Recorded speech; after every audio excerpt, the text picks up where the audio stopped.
Hi there, I'm Anton, and I'm very, very happy to see all of you here tonight.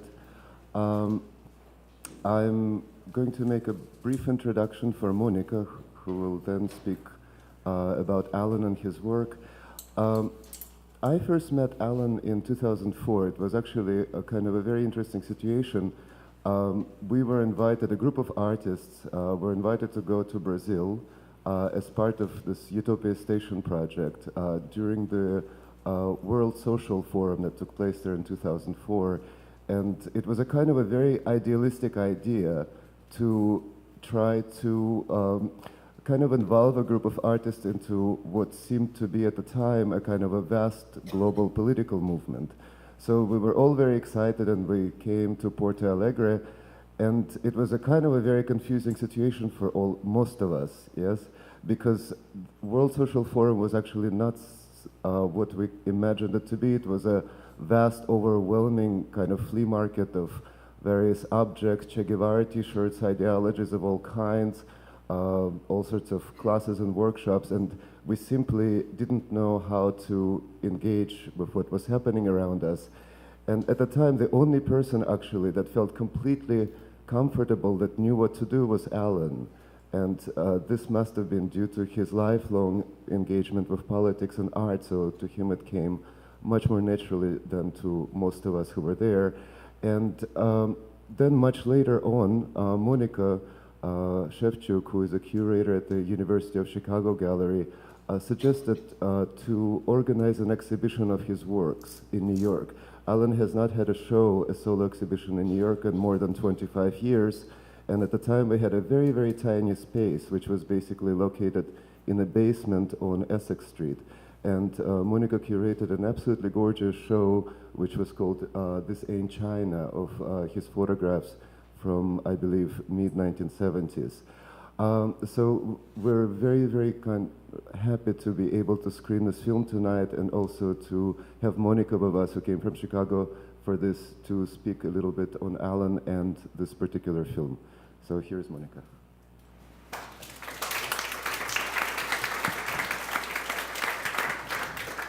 Thank you so much. I'm going to speak briefly because the film is 2 hours long, and I think that should be the focus of our attention.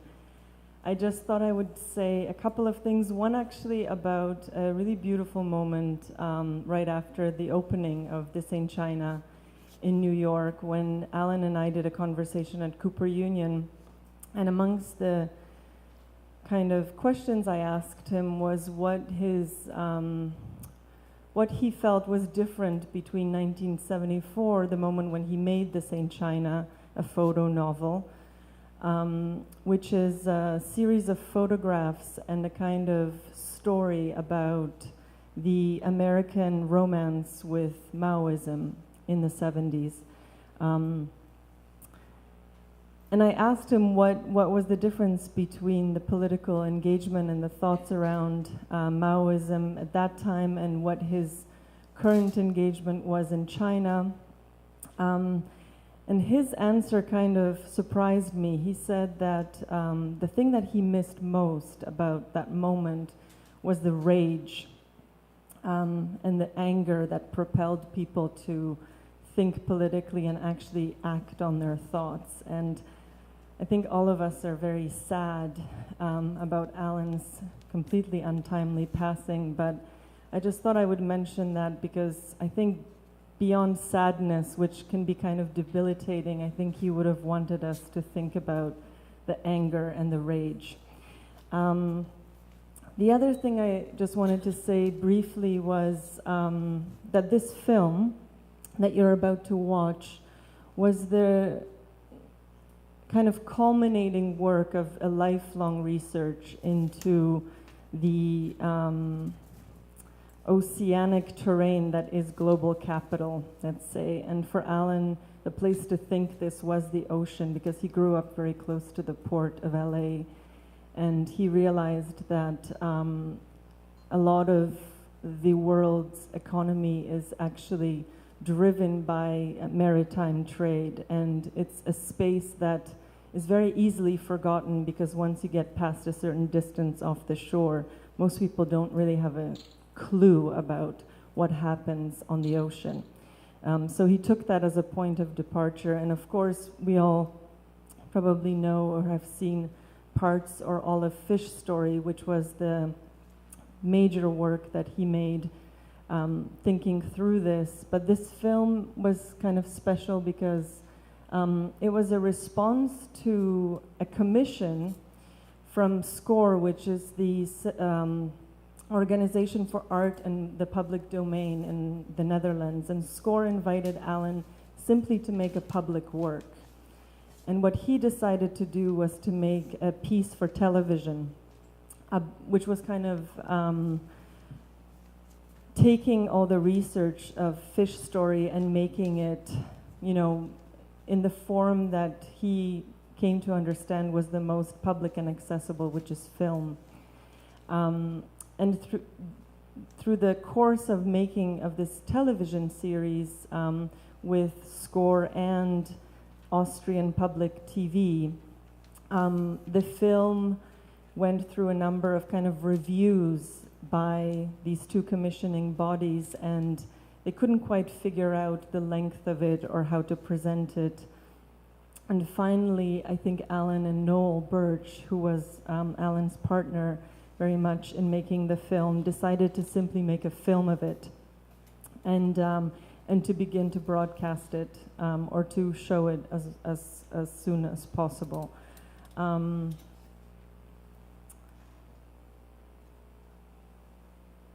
The other thing I wanted to say is maybe that I think the remarkable thing about this film somehow is that in all the works that we have of Allan's, we see his writing, he's writing, and we see what he's seeing because he offers photographs. He always puts the two together because I think he recognized the insufficiency of language and the insufficiency of pictures. Marrying them together made for a fuller picture. But he is very much giving us a story, and in this case it's quite remarkable because we will hear Allan telling that story.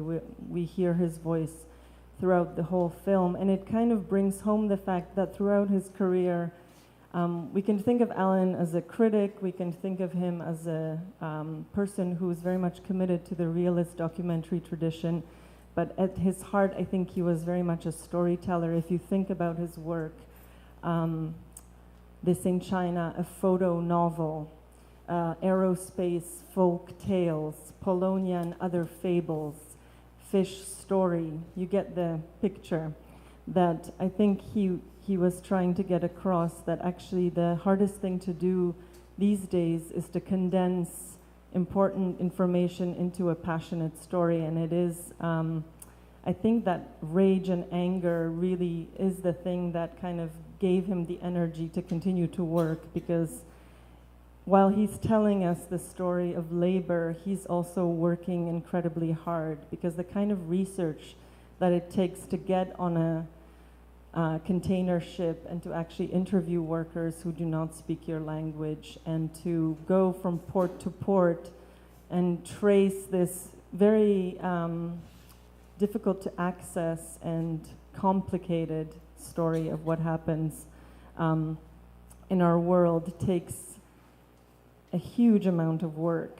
So I won't say any more. I think a lot of you here probably know Allan a lot better than I do, although I'm very fortunate to have spent some time with him. So maybe at the end of the film, if some of you have some stories about Allan that you want to share, we can think about that, but I will leave it there. Thank you so much.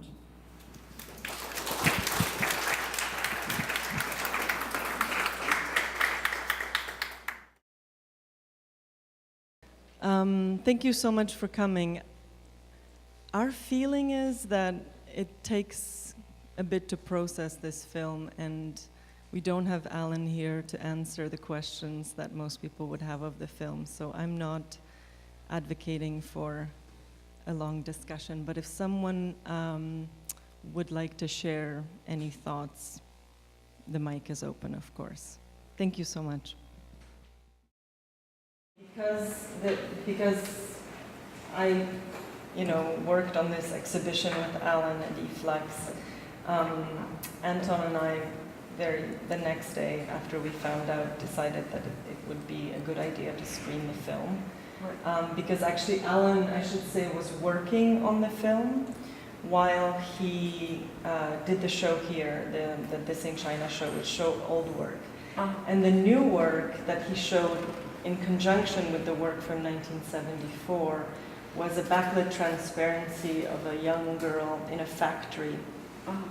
And her eyes are closed and she's holding something, and you're not sure if she's so exhausted that she's about to fall asleep, or it's a very kind of enigmatic image. And finally I asked Allan, what is she doing? Because he took the photo and apparently she was actually listening for loose parts. So she closed her eyes. It's called Eyes Closed Assembly Line. It's a really beautiful image. So alongside this work from 1974, which was about this kind of very different engagement of Americans with China, this kind of romance with the idea of Maoism as a kind of new kickstart to left-wing ambitions. I remember. We wanted to show something that was based on the research he was doing at that very moment in China, in Guangdong province, because the thing about This Ain't China is that it's kind of a remote, it's a lot of his friends in San Diego who worked at a kind of greasy spoon restaurant, enacting Maoist politics and also kind of plotting a strike in the greasy spoon restaurant because they were being exploited and they were pissed off about it. Right. So basically that piece was kind of the newest work that Allan showed, and the parts in the espresso machine factory, or all the things that are being manufactured in that factory in Guangdong province that's shown in this film. Yeah. That's where that girl was photographed. So it's a research image in a way for the Forgotten Space, because he took some images while doing the film. So he worked on the film for years and years, and some of the footage, as the ship footage is already from Fish Stories. So yeah. So he shot the fish. He shot the film, the ship scenes when he was doing Fish Story. I think that the image that keeps reoccurring, that we know so well from the cover of the Fish Story catalog, is actually already shot when he was doing Fish Story, as I understand it. Because the idea for doing this film was kind of percolating for a long time, and the way that he worked on it was he kind of took a lot of photographs and also sometimes did video, and then he switched to doing more video. But basically, he gets credited here. It says written and directed, but then the camera credits are other people. So he didn't actually film. Did he film any of this? I think he filmed small parts Still of it, photos, yeah. still photos. And I think that iconic shot, yeah. It may be that he reshot it because it's not the hardest thing to capture, because the ships, part of the argument of Fish Story is that it's a completely abstract landscape because it occurs over and over and over again at sea, totally anonymous. Any container ship could be shot that way. Right. That's the kind of weird thing about it. So it may be that I'm totally wrong and he shot it again, but the image is formed at that moment when he was doing Fish Story, I think. So maybe there are more details on the website about the production? There's definitely more details on the website about the production, and I think the person now who can tell us most about the distribution of the film is Noël, because he's the co-maker of the film, and unfortunately he's not with us here, but he's in Europe. So. I thought the Barcelona section was absolutely brilliant. It implicates the art world rather nicely. Rather severely. Yeah. Did you know him? No, I Sekula? don't know. Fish Story is at the Museum of Modern Art, and it just came down. I saw it there a few weeks ago. Oh, really? Okay. Yeah, it's a museum, but you could still go. Yeah. They're screening it now? It's not, It's in the collection. It's a slideshow, Oh, and yeah. well, they have it there in physical photographs and wall text. Okay, so they're not doing the slide pieces because No, it kind they of have a huge became installation. It's a big piece that mutated. I mean, there's many Yeah. different chapters I'm only and saying different that it's ports. present if anybody Yeah. were curious. But is it still up right now? As far as I know, I was just gonna check. Oh, okay, If I find out, I'll tell you. that's good. Yeah. I think that it is.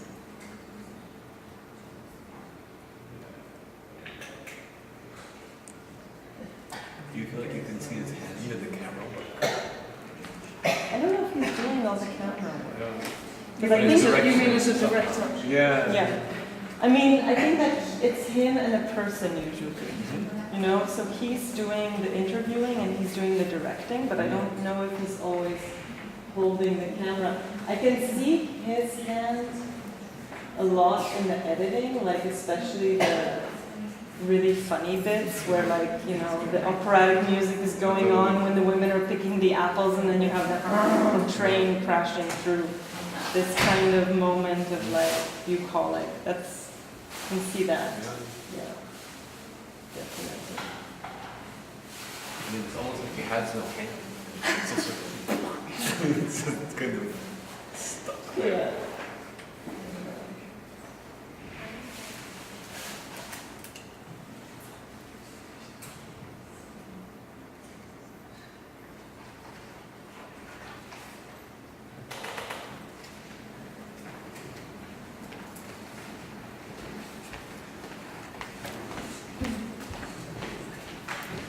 Okay. I don't know if anybody else would like to make a comment. Yeah. I feel a bit awkward because I'm not sort of the reigning expert on Allan Sekula's work. This was really just an idea to kind of make sure that people saw this work. Thank you, And thank it's you a for good- doing that. It was A very good way great. to think about his legacy and, you know, how hard he worked at kind of humanizing workers. So I feel a bit awkward. I don't know about that. Yeah. But is anybody here? I think a lot of the people who know Alan are upstairs. Did anybody here know him? Or you guys did. How did you encounter him? I went to CalArts. Okay. Yeah. So I knew it before I was there too. were you here for the St. China show? Did you see that? Okay. Yeah. That was beautiful. Yeah. What is happening upstairs? Oh, there was just one more room because there was overflow. Oh, I see. So yeah, there were people screaming. It's not a big party or something. Yeah, Alan would have liked that. We were left out. Yeah. That we're missing the In the other other room, yeah. Just beyond the horizon is the party. Oh.